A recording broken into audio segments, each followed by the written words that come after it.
Hello, आज आपका फिर से स्वागत है मेरे यूट्यूब चैनल में। आज हम कक्षा 7 का पाठ 14 पढ़ेंगे, विद्युत धारा और इसके प्रभाव। वीडियो देखने से पहले सब्सक्राइब जरूर करें और पसंद आए तो शेयर भी कर दें।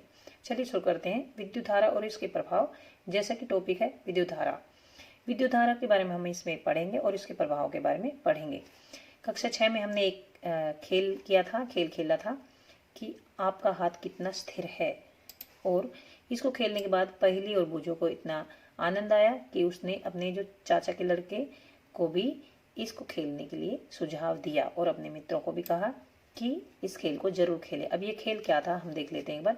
कक्षा 6 के जो अभ्यास के क्वेश्चन हैं उसी के नीचे ये क्रियाकलाप लिखे हुए हैं, उसमें क्रियाकलाप ये 2 है। इसमें एक ऐसे तार और सेल को संयोजित किया हुआ है, जैसे कि ये पहेली ने ऐसे करके दिखाया है। 2 कीले लेंगे, इसके बीच में एक तार बांधेंगे, लेकिन तार के ऊपर ये कवर नहीं होना चाहिए, और यहाँ से एक तार सेल से संयोजित कर लेंगे और सेल के दूसरे सिरे से भी एक तार संयोजित कर देंगे और उसको एक पिन से जोड़ देंगे, और पिन से फिर एक टच होता हुआ एक तार सेल इससे बल्ब से जोड़ेंगे, और बल्ब से टच होता एक तार इसके चाबी से जोड़ देंगे, और चाबी का जो ये हिस्सा है इसके अंदर से ये वाली तार गुजरते हुए दोनों कीलों को आपस में जोड़ देंगे। जो ये खेल कैसे खेलना है कि जो चाबी है इसके छल्ले को इस प्रकार से यहाँ से एक सिरे से दूसरे सिरे तक ऐसे ले जाना है कि ये छल्ला इस तार से टच नहीं हो, मतलब ये चाबी तार से टच नहीं होनी चाहिए। अगर ये चाबी तार से टच हुई तो आपको हल्का सा झटका करंट महसूस होगा और उसमें बहुत मजा आएगा। तो इसमें देखिए ये लिख रखा है आपका हाथ कितना स्थिर है, मतलब आपको बिल्कुल कंसंट्रेशन इस पे रखना होगा। कंसंट्रेशन के साथ यह खेल खेलना होगा, इसमें आपको बड़ा मनोरंजन होगा और बड़ा ही आनंद आएगा। क्या आप यह परिपथ आसानी से खींच सकते हैं?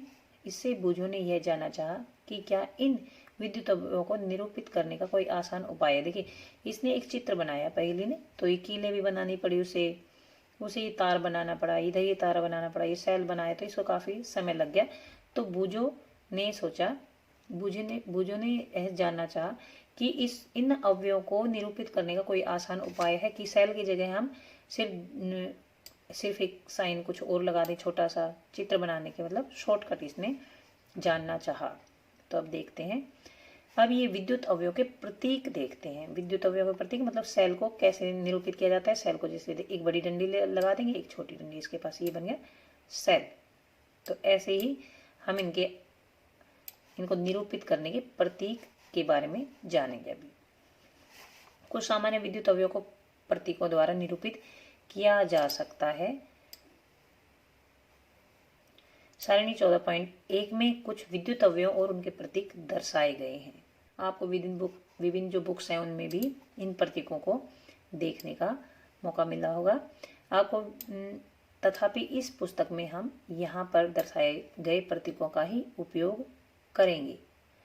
आपको विभिन्न पुस्तकों में इन अवयवों के विभिन्न प्रतीक देखने को मिल सकते हैं। अलग अलग बुक्स में इनके प्रतीक हैं, अलग अलग भी हो सकते हैं, लेकिन हमने जो प्रतीक सारणी 14.1 में बताए हैं उन्हीं का उपयोग हम इस बुक में करेंगे। इन प्रतीकों को ध्यानपूर्वक देखिए अब 14.1 में चलते हैं।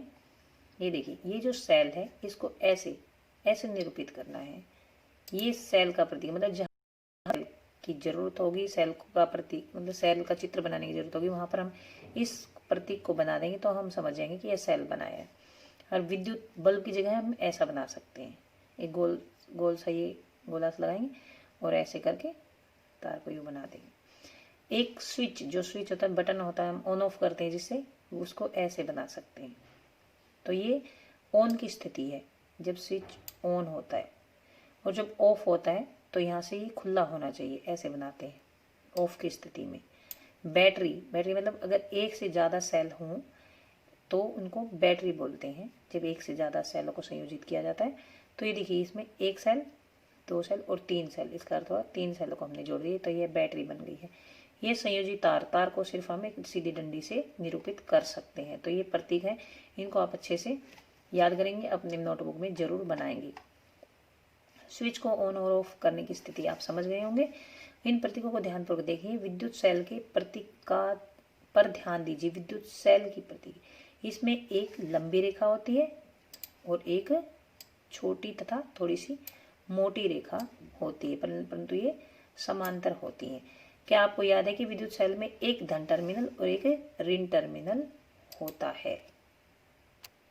तो जो लंबी रेखा है, जो विद्युत सेल के जो प्रतीक है उसमें जो लंबी रेखा है वह धन टर्मिनल को दर्शाती है, और जो छोटी रेखा है, छोटी और थोड़ी सी मोटी है, वह ऋण टर्मिनल को निरूपित करती है। मतलब हमने विद्युत सेल के क्या प्रतीक लिया था, एक लंबी रेखा और एक छोटी रेखा। छोटी होती लेकिन थोड़ी सी मोटी होगी, और इसको फिर ये ऐसे लगा देंगे, ऐसे जैसा कि यहाँ पर दिखाएगा। देखिए ये, तो ये जो लंबी रेखा है यह हो गया धन टर्मिनल। हमने पढ़ा था कि सेल के दो टर्मिनल होते हैं, ये धन टर्मिनल जहाँ पर प्लस का निशान लगाए, ये ऋण टर्मिनल। तो ऐसे ही ये धन टर्मिनल हो गया और ये है ऋण टर्मिनल। तो जैसे ये दो सेल हैं, ये इस तरह से लगा रखें, प्लस माइनस, तो हम ये ऐसे लगाएंगे इसको। तो ये ऋण टर्मिनल छोटे वाला और बड़े वाला धन टर्मिनल हो गया है। तो ऐसे ही एक और सेल जोड़ देंगे इससे, ये दो सेल जोड़ दिए। अब स्विच के लिए ऑन स्थिति तथा ऑफ की स्थिति का जो चित्र दर्शाए गए हैं उनमें भी अंतर है। परिपथ के विविध अवयवों को संयोजित करने में उपयोग होने वाले संयोजक तार रेखाओं द्वारा निरूपित किए जाते हैं। देखिए ये जो स्विच को ये ऑन की स्थिति में यहाँ पर बंद रखना है, यहाँ पर सीधा ऐसे, और यहाँ बंद रखना है इसको। मतलब यहाँ पे हमें ये लगना चाहिए कि यह बंद है, और यहाँ पे देखिए खुला दिख रहा है, तो यह है ऑफ की स्थिति। मतलब जब ऑफ का स्विच ऑफ करते हैं तो ये यहाँ से खुला हो गया ये। तो ये प्रतीक है, इनको अच्छे से देखेंगे।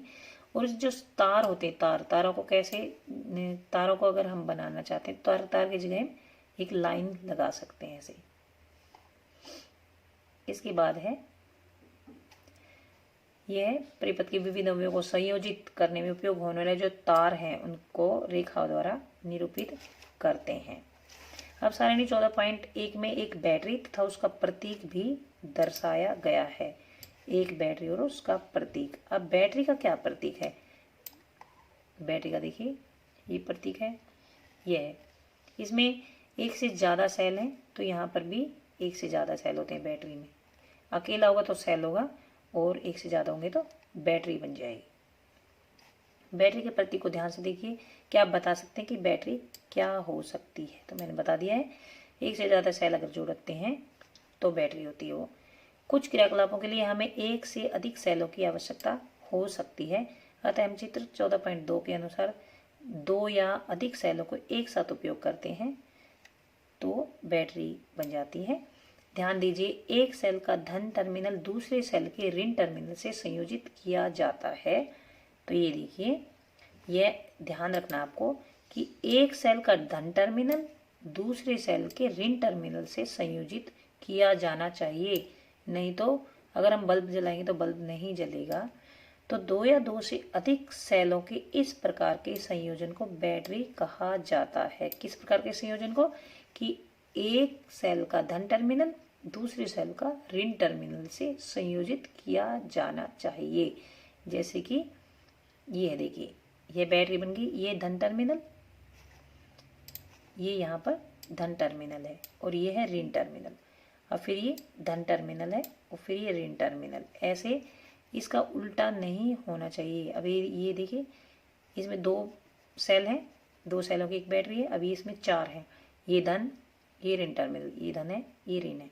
अगर हम उल्टा जोड़ देंगे इसको कि जो धन टर्मिनल और फिर धन टर्मिनल कर देंगे तो ऐसे बैटरी नहीं बनती है। अगर हम सेलों को इनको उल्टा जोड़ देंगे ऐसे, जैसे कि एक सेल जोड़ दिया, इसका ये धन टर्मिनल इधर है और दूसरे का भी धन टर्मिनल ही इधर है, तो यह बैटरी, मतलब यह संयोजन बैटरी नहीं कहलाएगा, यह बैटरी नहीं होगी। धन टर्मिनल होना चाहिए, फिर ऋण टर्मिनल होना चाहिए। तो ये प्रतीक है, प्रतीक दिखा रखें। टॉर्च, ट्रांजिस्टर, रेडियो, खिलौने, टीवी, रिमोट कंट्रोल जैसी कई युक्तियों में बैटरी का उपयोग किया जाता है। बैटरी का उपयोग कहाँ कहाँ किया जाता है? टॉर्च में, ट्रांजिस्टर में, रेडियो में, खिलौने में, टीवी के रिमोट में और कई सारी ऐसी इंस्ट्रूमेंट होती है, कई सारी ऐसी युक्तियाँ होती है जिसमें बैटरी का उपयोग किया जाता है।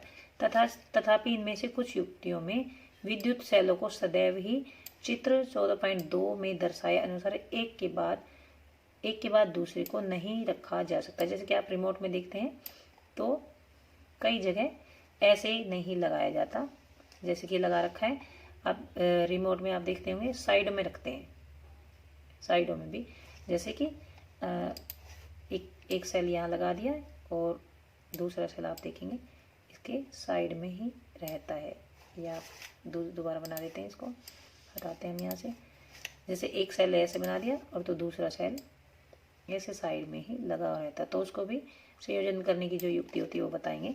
यहाँ पर जैसे प्लस होता है और यहाँ पर मान लो इधर यहाँ पर प्लस होगा, तो इसको प्लस को नेगेटिव से जोड़ेंगे, इधर प्लस को नेगेटिव से जोड़ेंगे, तो ऐसे हम जोड़ सकते हैं। लेकिन हम प्लस प्लस को नहीं जोड़ सकते। कभी कभी सेलों को एक के साथ दूसरे को सटा कर रखा जाता है, तब फिर सेलों के टर्मिनलों को किस प्रकार संयोजित करते हैं। फिर हम सेलों के टर्मिनलों को किस प्रकार संयोजित करते हैं।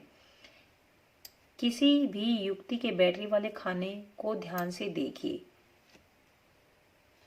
और आप इसको बैटरी वाले खाने को ध्यान से देखेंगे और इसके बारे में हम पढ़ेंगे नेक्स्ट वीडियो में। तब तक आप इसको कहीं पर जैसे रिमोट है उसमें आप जहाँ पर सेल यूज करते हैं उस वाले खाने को ध्यान से देखेंगे, और कहीं टॉर्च अगर मिल जाती है तो उनमें जैसे सेल लगते हैं उनको आप ध्यान से देखेंगे।